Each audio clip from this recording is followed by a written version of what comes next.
Hello friends, मैं रणवीर सिंह आपका स्वागत करता हूं आपके अपने प्यारे चैनल मेरे भाई कैरियर मेकर पे। ठीक है, क्वांट के अरिथमेटिक की सीरीज को कंटिन्यू कर रहे हैं। शानदार question with best approach with less minimum time के साथ। ठीक है, थिंकिंग टाइम को हम लोग को कम करना, ये हमारा प्राइमरी मोटिव है। क्या क्वेश्चन कहता है, यदि किसी आयत की लंबाई लेंथ मतलब मेरे भाई लेंथ उसकी चौड़ाई से 75% अधिक है, ठीक है, और आयत का परिमाप 22 सेंटीमीटर है, तो आयत का क्षेत्रफल क्या होता है, ये मेरा पूछा गया। 75% क्वेश्चन 75% की फ्रैक्शन वैल्यू होती है इट्स 3/4 लेंथ और ब्रेड्थ के बीच में मेरे भाई। 75% ज्यादा यानी 3/4, 4 पे 3 ज्यादा मतलब क्या हो जाएगा, 7 हो जाएगा।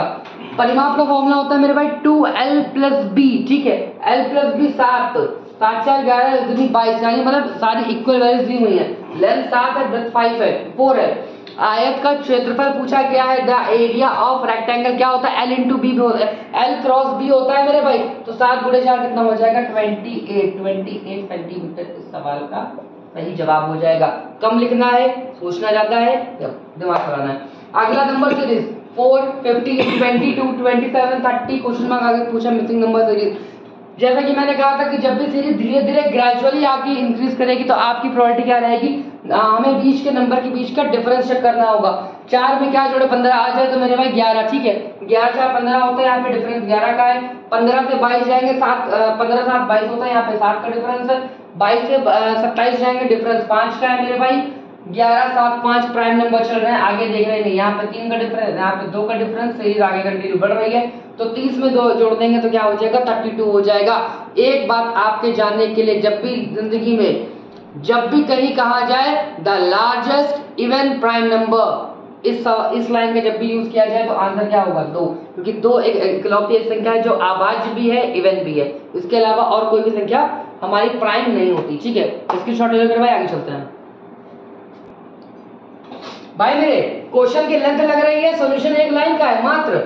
एक व्यक्ति ने योजना ए और बी में से प्रत्येक में 960 रुपए का निवेश किया।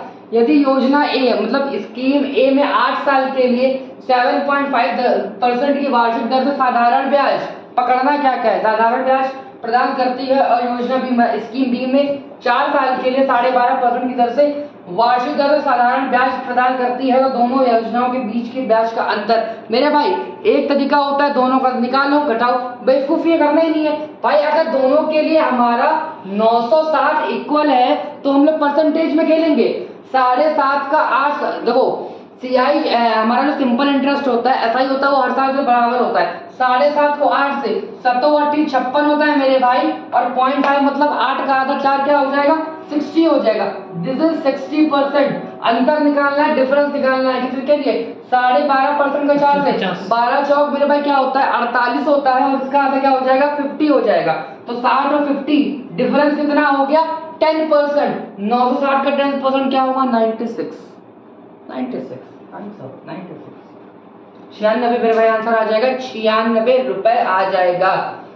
लिटरली मतलब क्वेश्चन की लेंथ देख के जो हमारा सॉल्यूशन है वो कुछ ज्यादा ही छोटा है, लेकिन अप्रोच मैटर करेगी, क्योंकि ये सब ऐसे एग्जाम में क्वेश्चन आते हैं जहां की कट ऑफ पहाड़ के ऊपर जाती है। ठीक है, स्क्रीनशॉट लो, आगे बढ़ते हैं भाई मेरे। अगला क्वेश्चन क्या कहता है, एक व्यक्ति ने समान मतलब इक्वल सीपी पे समान क्रय मूल्य पर 2 वस्तुएं खरीदी है, और एक को 12.5% की हानि से तथा दूसरे को 20% के लाभ पर बेचा। यदि कुल लाभ 27 रुपए का है तो क्रय मूल्य क्या होगा। परसेंटेज वैल्यूज को इक्वल करेंगे, वो ज्यादा हमारा आसान क्या पड़ेगा, अप्रोच पड़ेगी मेरे भाई। 2 आर्टिकल है, सीपी एसपी की बात चल रही है। ठीक है भाई मेरे भाई, पहले को 12.5% की फ्रैक्शन वैल्यू होती है, 1/8 हानि पे 8 पे 1 की हमें नुकसान हो गया, 8 में खरीद के लाया तो 7 पे बेचा। ठीक है, उसके बाद दूसरे को 20% के लाभ पे बेचा। 20% की फ्रैक्शन वैल्यू मेरे भाई क्या होती है, इट्स 1/5। ठीक है, इट्स 1/5, 5 पे 1 का प्रॉफिट, तो वैल्यू क्या हो जाएगी, 6 हो जाएगी।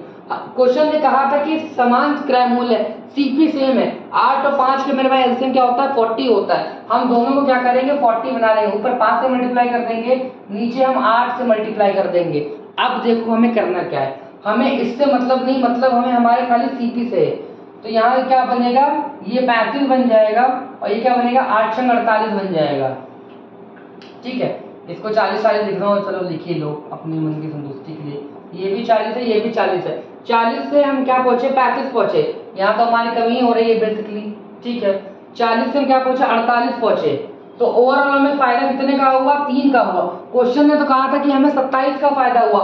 9 त्रिक 27 होती है, ए की वैल्यू क्या हो गई, 9 हो गई। सीपी कितना है, 40, क्योंकि सीपी पूछा है। 9 इंटू 40 क्या हो जाएगा मेरे भाई, आंसर इज 360। क्या है, 360।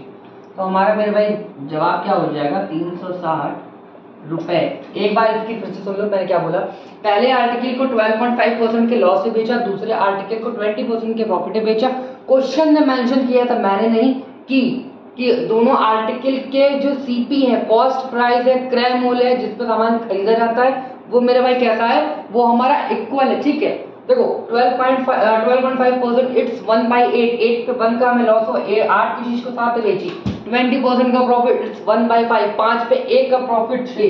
क्वेश्चन ने कहा सीपी बराबर है, हमने सीपी बराबर कर दी। उसने कहा हमें कुल लाभ 27 का हुआ, ऊपर वाले से हमें 5 की हानि हुई, नीचे वाले से हमें 8 का नुकसान हुआ। तो ओवरऑल क्या हुआ, 3 रुपए का फायदा हुआ। क्वेश्चन ने कहा 27 रुपए का हुआ, 3 की वैल्यू 27, 1 की वैल्यू 9। क्वेश्चन ने सीपी पूछी थी, 40 से मल्टीप्लाई कर दिया। अगर उसने क्वांटिटी 1 का एसपी पूछा होता, क्वांटिटी 2 का एस2 पूछा होता, एसपी के बीच का डिफरेंस पूछा होता, कुछ पूछा तो हम वैल्यूज निकाल सकते थे। स्क्रीनशॉट ले लो सब वैल्यू भाई मेरे।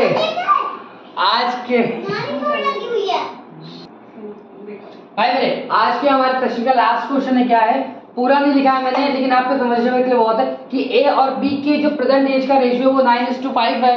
अगर ए और बी की 2 साल पहले का जो हमारा डिफरेंस है मेरे भाई, 2 साल पहले, आधा ही लिखा, अंतर, ठीक है, जो एज के बीच का डिफरेंस है मेरे भाई वो क्या दिया है, 20 साल दिया हुआ है। भाई अगर मैं और मेरे किसी भी एक व्यक्ति के बीच में आज के 2 साल पहले 20 साल का अंतर है, तो आज के 4 साल बाद, 6 साल बाद, 8 साल बाद, 20 साल पहले भी एज का जो डिफरेंस होगा वो हमेशा बराबर रहता है। जैसे कि अगर मेरी माँ मुझसे 20 साल बड़ी है, तो आज के अगले 5 साल बाद भी वो मुझसे 20 साल ही बड़ी रहेगी, ठीक है। तो डिफरेंस कितना है, 4 का। क्वेश्चन ने कहा 20 का, 1 की वैल्यू 5 की। क्वेश्चन ने क्या पूछा, बी की वर्तमान आयु, 5 × 5 इट्स 25 ईयर्स। ठीक भाई, आज के सेशन का लास्ट क्वेश्चन। चैनल में नया हो सब्सक्राइब करो, वीडियो को लाइक करो। धन्यवाद, शुक्रिया, जय श्री राम।